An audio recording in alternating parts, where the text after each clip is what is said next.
Hello and welcome, my name is Retro and today I'm here covering Xaku to celebrate the release of Xaku Prime. So Xaku is a very unique frame. They're actually the only Warframe in the game that is neither male or female. They are also the only frame in the game that does void damage. However, of course, you can make other Warframes use void damage by using Xaku's helmet ability.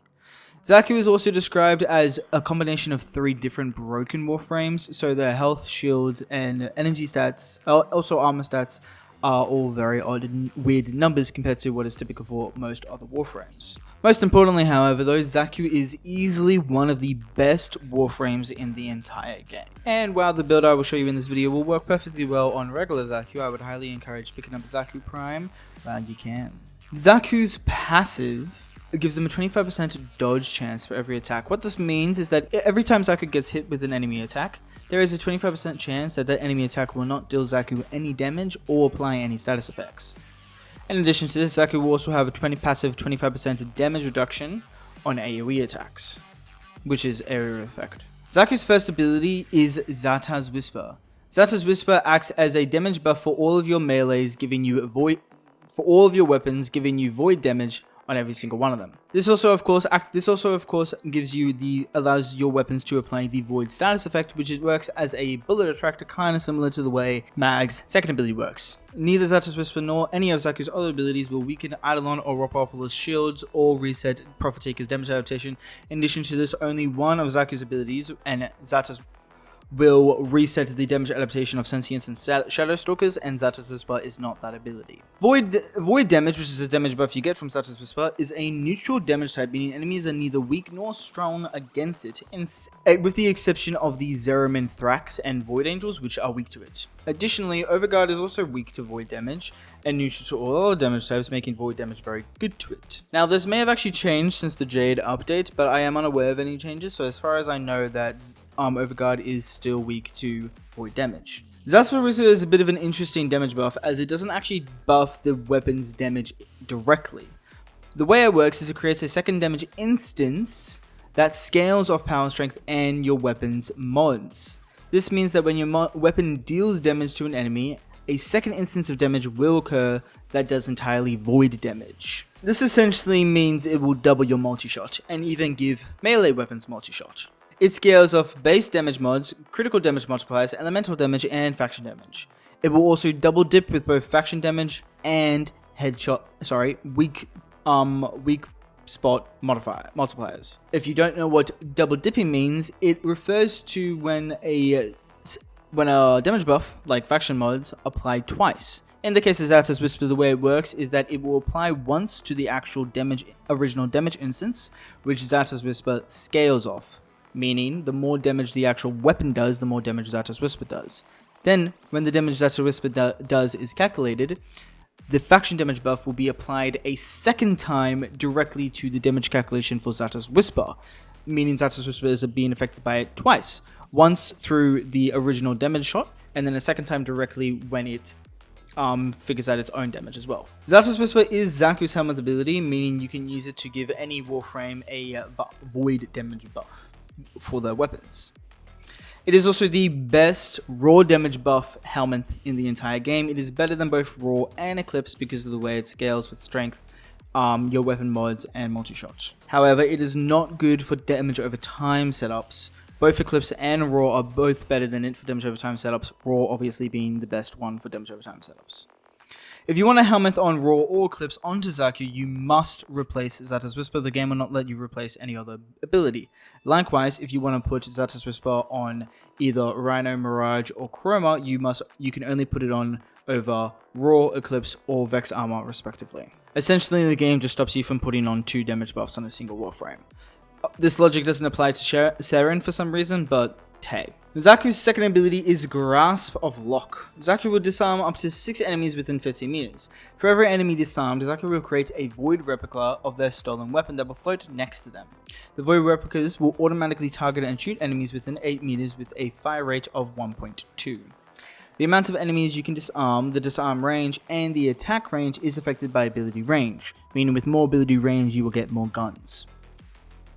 The damage from the guns does scale with ability strength, and the level of the enemies disarmed by the ability. This means that the damage the ability does scales with enemy levels. If you did not gain the max amount of guns by casting the ability because there wasn't enough enemies within range, you can recast the ability to get new guns. And the different instances of the ability will have different durations. For example, if you cast the ability once and you have only managed to get 3 guns, you can cast the ability again, and let's say you have base range, so you can only have a max of 6 guns. By casting the ability again, let's say you manage to get a new 3, giving you the total of 6 guns. Since the first 3 guns were casted before the second 3 guns, their duration will be different from the duration of the second 3 guns. The augment for this ability will make it so that each time the guns shoot any enemy affected by the Lost Gaze, which is one of Xaku's third abilities, or the Vast Untime, which is Xaku's fourth ability, Xaku will be healed by 25 health. And the amount of health you get from each shot does scale off ability strength. Xaku's third ability is the Lost.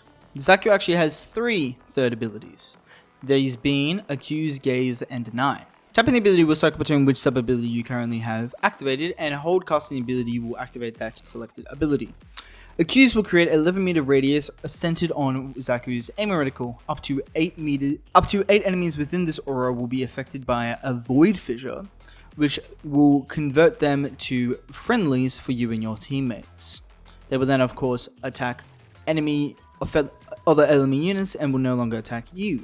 However, these enemies will still be able to be damaged by you or any of your teammates. Xaku's second ability will not target them, however, unless they are affected by Confuse, which is a radiation status effect. Gaze will trap an enemy, making them immune to all damage, though any damage they take while being affected by Gaze will be applied to them in a single instance once the ability wears off. The enemy affected by Gaze will have a 12 meter aura around them. All enemies within this aura will have their shields and armor stripped by 50%, scaling off power strength.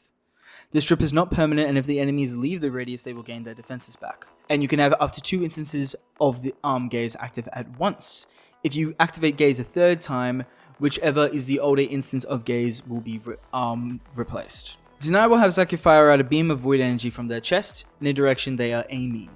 Enemies hit by the beam will also be suspended in the air. If it also hits the enemy, it will also reset the damage adaptation of Sentience and Shadow Stalker. This is Xaku's only ability that has that power.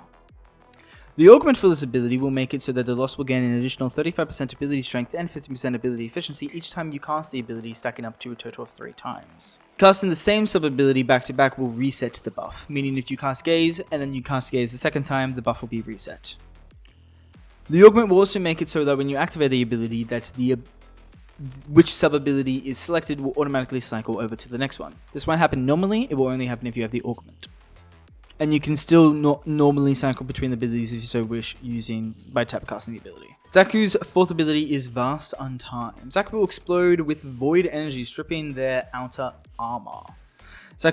Enemies within range will take void damage, become 50% more vulnerable to void damage, and will also be slowed by 25%. While the ability is activated, Xaku's passive is increased to 75% dodge chance and 70% damage reduction on all area of effect attacks. And this buff to the passive is not affected by strength. Xaku will also receive a 20% movement speed buff, and the duration of all of Xaku's abilities will be paused. However, Helmeth abilities will not be affected by this. For an example of this, I can cast my second ability, and you can see that the duration is going down as it normally would. When I then cast my fourth ability, you will now see the duration is paused. If I casted my Helmeth ability, you will see that the Helmeth ability duration still goes down normally, while my second ability duration does not. So, what is the build I have for you today? Well, the build is pretty simple. It utilizes Gaze in order to armor strip enemies, but I'll rely on Xaku's second ability for DPS. The second augment is also used for healing, as it is a health tank setup. Additionally, the Helmet 3 will be using is Raw, and obviously we will have to replace Zata's Whisper for it. The reason why I've chosen to use Raw and getting rid of Xatu's Whisper is Xatu's Whisper is only a weapon damage buff. It does not buff the damage of any of Xaku's other abilities. Meanwhile, Raw acts as a damage buff for both weapons and abilities, so Raw will actually be able to buff the damage of Xaku's second ability. For the Archon Shards, you need at least 2 Tower Forged Crimson Shards to give you 30% ability strength. And you need another Crimson Shard. It doesn't have to be Tower Forged, it can be a regular shard like the one I'm using. So you can gain a total of 40% ability strength from your Crimson Shards. The extra 2 blue shards I have on Xaku are used for a different build, not this build, so you do not need them. You only need the 3 red shards. Looking at the build itself, we are using Corrosive Projection in the Aura slot. This is because Corrosive Projection will lower the amount of strength we need in order for the armor strip enemies with Gaze. Normally you would need 200% ability strength in order to armor strip enemies, but with Corrosive Projection you only need 162%. This is easily obtained by the 40% we get from the 3 Archon Shards and Blind Rage. The reason why we need the Archon Shards and Blind Rage is because we are offsetting our ability strength with Overextended. Range is incredibly powerful on Xaku as it will increase the amount of guns we have, but also increasing the range of Gaze for the armor strip. So we have maxed out range with Overextended, Augur Reach, and Stretch. Next we have Prime Continuity. Duration isn't that important on Xaku as his 4th ability will pause the duration of his abilities, but Prime Continuity will just increase the uptime of his 4th ability as well as increasing the uptime of Raw. And then obviously we have Primed Flow for the basic energy economy. We then use Arcane Blessing for the max health, giving us at max stacks an additional 1,200 health, giving us 1,559 health in total. And we are obviously using the Vampiric Gasp, which is the augment for the second ability, which will then heal them. Arcane Energize is then of course also used for survivability. Make sure to use health conversion and not adaptation. I was simply testing out adaptation, but health conversion will be better. The way health conversion works is each time you pick up a health orb, you will be given 450 armor, stacking up to 3 times, working to be 1,350, if my math is correct in my head, which goes on top of Xaku's normal armor. So with Xaku's base armor, I would get about 1,496 armor or something like that. When you do take damage though, the armor will be consumed after 3 seconds. Typically, you want to use adaptation over health conversion, as adaptation gives you a larger damage reduction buff anyway. However, thanks to Xaku's passive, giving us a 75% dodge chance while their 4th ability is activated, Xaku doesn't get hit very often, meaning that adaptation doesn't work very effectively with stacking up the damage reduction from adaptation. This makes health conversion a better, reliable option for survivability. Additionally, we will be using the Pensive Profiler for our companion for Martyr Symbiosis for its health gauge, as it will allow the Pensive Profiler to store up health up to 40% of Xaku's max health, and if Xaku falls within 10% of its max health, the companion will down itself in order to heal Xaku, essentially giving them a health gate. Pensive Profiler also works very well with synergy related to the health tank setup, as Viral Quills counts as a hit for the companion, which then obviously synergizes with Synth Deconstruct, which will make enemies that are killed that have been tagged by companions have an increased chance to drop health orbs. This means that we'll get a lot of health orbs dropping, which will then of course synergize with Arcane Blessing to give us more health. Pensive Devolution is obviously very much needed, as it will allow Pensive Profiler to continue priming enemies with Viral while it is down, and also reduce the respawn timer of the companion by 30 seconds. Pack Leader isn't used for this build as we aren't using a melee, so instead you should place it with Medipit Kit for the companion's survivability and reduce recovery time. Tenacious Bond isn't used for this setup, so you don't need it, and you can replace it for something else, like Link Redirection if you so wish. Link Vitality is just for the survivability companion. Fetch is obviously a must-have, and Hunter Recovery will make the companion heal Xaku based on a percentage of the damage the companion does. This mod used to be basically useless, as Beast Companions never used to do a lot of damage, but now with the recent update, Beast Companions can actually do a lot of damage, making Hunter Recovery actually a very powerful way to heal your Warframe. For the Panzer's Claws, I have modded it for pure utility. I have Protector Posture, which will make the companion prioritize attacking enemies within 15 meters of me, while also force proccing for puncture procs. This means that enemy damage output will be reduced by 70%, and also give me a absolute 20% damage critical chance buff on them if I was using weapons, which I'm not. In addition to this, we have Ballerina, which will knock down enemies when the companion hits them, and also imply 4 impact procs that will be converted into magnetic procs with Magnetic Strike, which will increase the amount of damage we do to enemy overguard. Swiper will increase the amount of times the companion actually hits enemies, increasing its damage and effectiveness of its utility abilities. Bites is to increase the companion's crit chance and crit damage. Coil of the Weak essentially acts as the companion's version of Condition Overload. Shocking Claws will convert all elemental damage types on the companion into electricity, while also increasing the status chance of the companion. Precision Conditioning will change all the physical damage type of the companion into Slash, while also increasing the base damage to the companion. And Bloodletting will help the companion heal itself whenever it attacks an enemy inflicted by the Slash status effect.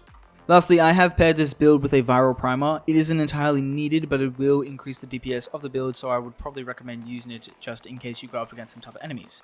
For the primer of choice, I've gone with Epitaph, as it is the best primer in the game. Epitaph Prime specifically is extremely good.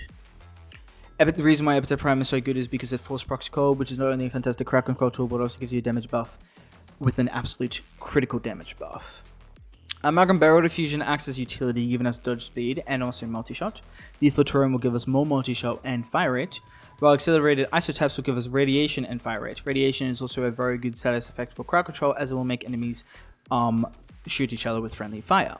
Then Pistol Pestilence and Frostbite act as a source of fire, while also increasing the weapon's status chance. Short Shot will also further increase weapon status chance. And we have Augur Pact and Augur Seeker, mostly for the Augur mod set, giving us the health, the shield to energy conversion.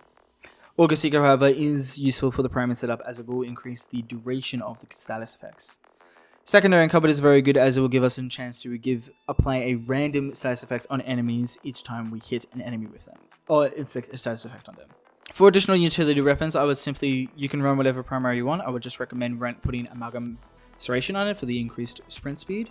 And I would recommend running Paretos for the melee for this evolution right here, which gives you sprint speed and slide, and this evolution which gives you parkour velocity. For the focus school, I am running Zenoric for the additional energy economy. However, you can run Madarai, Yunaru, or Vazun if you want. For Yunaru, you would do it for the knockback resistance. You don't need the armor strip from Yunaru, thanks to Xaku's third ability. Madarai can be useful for the extra ability strength and also some casting speed, which I don't think Xaku needs, but if you think Xaku needs it, then Madarai can definitely be useful for that. And Razorun will also give you some additional survivability, which can be also very useful. So it's up to you. Just don't use Narumon, as Narumon's only useful for melee setups, which isn't, so it isn't really useful for the setup. Anyway, that is the build and all I have to show you for this video. I do hope you enjoyed the video and you found it informative, and I hope you enjoy Xaku Prime. If you're going to go out of your way to farm them, they are, as I said, one of the best Warframes in the entire game and are ridiculously powerful, as I showed in the gameplay footage of this video. I'm barely playing the game. Xaku honestly plays the game for you. And if you did like the video, leave me a comment and a like, and of course subscribe to the channel, and maybe check out some of my other videos and you might find some builds, other builds you like. And until next time, bye bye.